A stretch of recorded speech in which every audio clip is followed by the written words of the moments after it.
ರಾಷ್ಟ್ರಪತಿ ಭಾಷಣಕ್ಕಿಂದು ಉತ್ತರ ವಂದನಾ ನಿರ್ಣಯ ನಡೆಯಲಿದೆ. ಮೋದಿ ಭಾಷಣ, ಬಿಜೆಪಿ ಸಂಸದರ ಹಾಜರು ಕಡ್ಡಾಯ. ಲೋಕಸಭೆಯಲ್ಲಿ ಪ್ರಧಾನಿ ನರೇಂದ್ರ ಮೋದಿ ಅವರ ಭಾಷಣ ನಡೆಯಲಿದೆ. ಮುಂಬರುವ ಚುನಾವಣೋತ್ತರ ತಯಾರಿಯ ಬಗ್ಗೆ ಇಲ್ಲಿ ಚರ್ಚೆ ನಡೆಯುತ್ತೆ. ಇತ್ತೀಚಿನ ವಿದ್ಯಮಾನಗಳ ಬಗ್ಗೆ ಪ್ರಧಾನಿ ನರೇಂದ್ರ ಮೋದಿ ಮಾತುಕತೆಯನ್ನು ನಡೆಸ್ತಾರೆ. ತಮ್ಮ ಭಾಷಣದ ಪ್ರಮುಖ ವಿಚಾರವಾಗಿ ಇವತ್ತು ಲೋಕಸಭಾ ಚುನಾವಣೆ ಮತ್ತು ಮುಂಬರುವಂತಹ ವಿದ್ಯಮಾನಗಳ ಕುರಿತಂತೆ ಮಾತಾಡ್ತಾರೆ.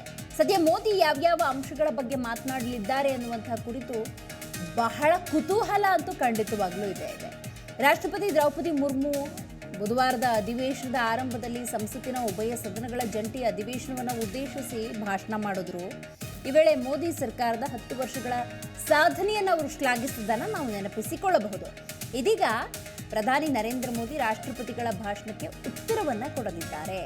ಮತ್ತೊಮ್ಮೆ ಇದೀಗ ನರೇಂದ್ರ ಮೋದಿ ಅವರು ರಾಷ್ಟ್ರಪತಿಗಳು ಅವತ್ತು ಮಾತನಾಡಿದ್ರಲ್ಲ, ಅದಕ್ಕೆ ಉತ್ತರವನ್ನು ನೀಡಲಿದ್ದಾರೆ. ಸೊ ಈ ವೇಳೆ ಸರ್ಕಾರದ ಸಾಧನೆಗಳನ್ನು ಪ್ರಸ್ತುತಪಡಿಸುವಂತಹ ಸಾಧ್ಯತೆ ಇದೆ.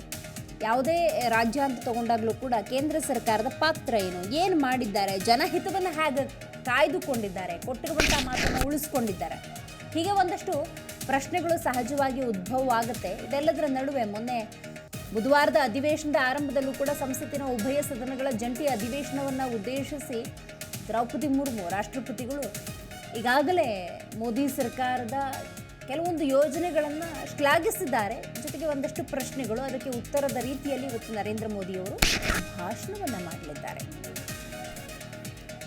ಇದರೊಂದಿಗೆ ಮುಂಬರುವ ಚುನಾವಣೋತ್ತರ ಸರ್ಕಾರದ ಅವಧಿಯಲ್ಲಿ ಮಾಡಬೇಕಿರುವ ಕೆಲಸಗಳನ್ನು ಪಟ್ಟಿ ಮಾಡೋ ಸಾಧ್ಯತೆ ಇದೆ. ಅಂದರೆ ದೂರದೃಷ್ಟಿಯ ಯೋಜನೆಗಳು ಯಾವ್ದ್ಯಾವ್ದಿದೆ ಅಂತ ಹೇಳಿ ನರೇಂದ್ರ ಮೋದಿ ಭಾಷಣದಲ್ಲಿ ಇವತ್ತು ಇರಲಿದೆ. ಅಲ್ಲದೆ ಆರ್ಥಿಕ ಪ್ರಗತಿ, ರಾಮ ಮಂದಿರ ಉದ್ಘಾಟನೆ ಸೇರಿದಂತೆ ಅನೇಕ ವಿಷಯಗಳ ವಿಶ್ಲೇಷಣೆ ಮತ್ತು ವಿಪಕ್ಷಗಳ ವಿರುದ್ಧ ಕಿಡಿಕಾರೋ ಸಾಧ್ಯತೆ ಇದೆ ಅಂತ ಹೇಳಲಾಗ್ತಾ ಇದೆ. ಜಿ ಕನ್ನಡ ನ್ಯೂಸ್ ಈಗ ನಿಮ್ಮ ಮನೆಯಲ್ಲೇ ನೋಡಿ. ಎಲ್ಲ ಕೇಬಲ್ಗಳಲ್ಲಿ ಈಗ ಲಭ್ಯ. Sun Direct 292, Jio TV 1334, U Digital 162, City Cable 51, GTPL 17, Abhishek cables 821, Rockline telecommunication 51, Shri Basaveshwara number 60, Vinayaka Digital number 53, In Digital number 896ರಲ್ಲಿ. ನಿಮ್ಮಿಷ್ಟದ ಜಿ ಕನ್ನಡ ನ್ಯೂಸ್ ನೋಡಿ ಆನಂದಿಸಿ.